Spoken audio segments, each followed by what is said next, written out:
خوش آمدید۔ آج ہم نہج البلاغہ کی حکمت نمبر 29 پر بات کرنے والے ہیں۔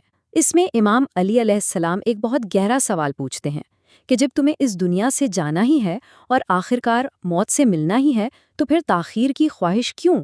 چلیں اس سوال میں جو حکمت چھپی ہے اسے سمجھنے کی کوشش کرتے ہیں۔ ہم سب کی زندگی میں کچھ ایسی حقیقتیں ہوتی ہیں جن کا سامنا کرنا ہی پڑتا ہے، چاہے ہم کتنا ہی ان سے بچنے کی کوشش کیوں نہ کریں۔ یہ وہ سچ ہے جو کسی کے لیے بھی نہیں بدلتا۔ اور بات صرف اتنی نہیں کہ اس سے بچا نہیں جا سکتا، بلکہ یہ ناگزیر بھی ہے، یعنی یہ زندگی کے سفر کا ایک طے شدہ اور لازمی حصہ ہے۔ ہر جاندار کے لیے اس کا ہونا یقینی ہے۔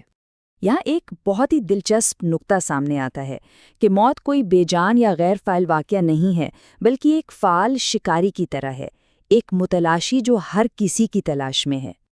اور اس تلاش کا اختتام کیا ہے؟ ایک حتمی ملاقات۔ یہ زندگی کے سفر کا وہ لمحہ ہے جہاں یہ متلاشی اور اس کا مطلوب آمنے سامنے آ جاتے ہیں۔ تو یہ سارے تصورات ہمیں اس بنیادی حکمت کی طرف لے کر آتے ہیں جسے ہم آج سمجھنے کی کوشش کر رہے ہیں۔ یہ ایک ایسا سوال ہے جو ہمارے ایک بہت بڑے خوف کو چیلنج کرتا ہے۔ یہی وہ مرکزی قول ہے جس پر آج کی ہماری ساری گفتگو ہے۔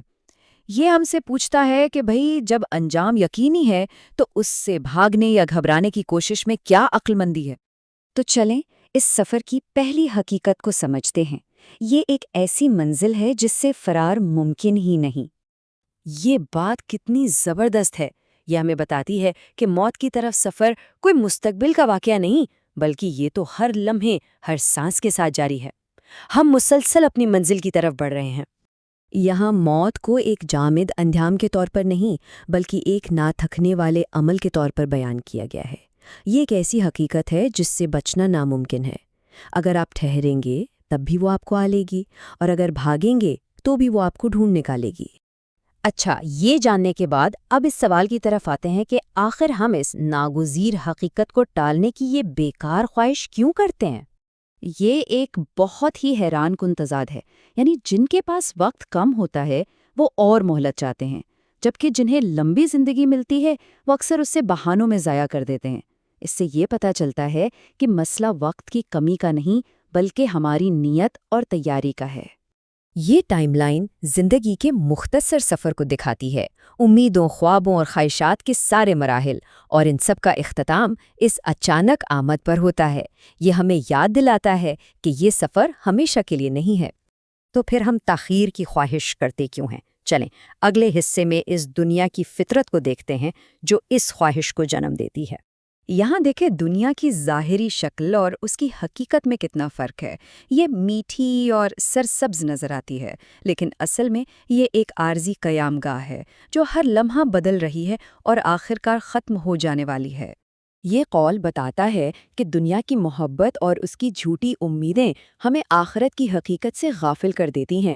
جب موت کی یاد دل سے نکل جاتی ہے تو دنیاوی خواہشات ہم پر حاوی ہو جاتی ہیں۔ اب ہم ایک بہت اہم موڑ پر آ گئے ہیں۔ دیکھتے ہیں کہ اس حقیقت کو قبول کرنے سے ہمارے سوچنے کے انداز میں کیا گہری تبدیلی آ سکتی ہے۔ ذرا ایک لمحے کے لیے سوچیں، اس سچائی کو مان لینے کا صلہ کیا ہو سکتا ہے؟ اس سے حاصل کیا ہوتا ہے؟ اور جواب اس قول میں ہے، انعام ہے اندرونی سکون اور قناعت۔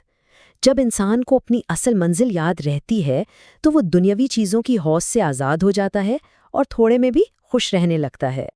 تو پھر اس حکمت کو اپنی زندگی میں کیسے اپنایا جائے؟ چلیں کچھ عملی اقدامات پر نظر ڈالتے ہیں۔ یہاں تیاری کے لیے ایک 4 نکاتی منصوبہ دیا گیا ہے۔ پہلا قدم، موت کو اکثر یاد کرنا۔ اس سے دوسرا قدم آسان ہو جاتا ہے، یعنی نیک کاموں میں جلدی کرنا۔